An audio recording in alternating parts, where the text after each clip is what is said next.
Ces soldats, fidèles au gouvernement d'union nationale, quittent la ville de Misrata et prennent la route de Tripoli, la capitale libyenne. Depuis 3 jours maintenant, ils tentent d'endiguer l'avancée des troupes du maréchal Haftar, l'homme fort de l'est du pays.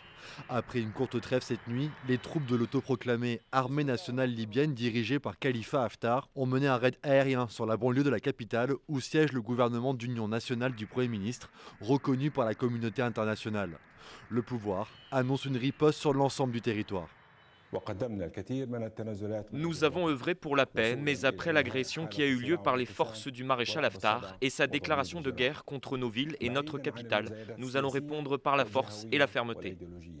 Depuis la chute de Mouammar Kadhafi en 2011, les deux camps rivaux se disputent le pouvoir et ont plongé la Libye dans la violence, au risque de plonger tout le pays dans la guerre civile.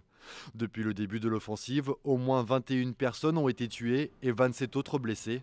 L'ONU multiplie les appels au calme et se réunira le 14 avril prochain pour trouver une sortie de crise.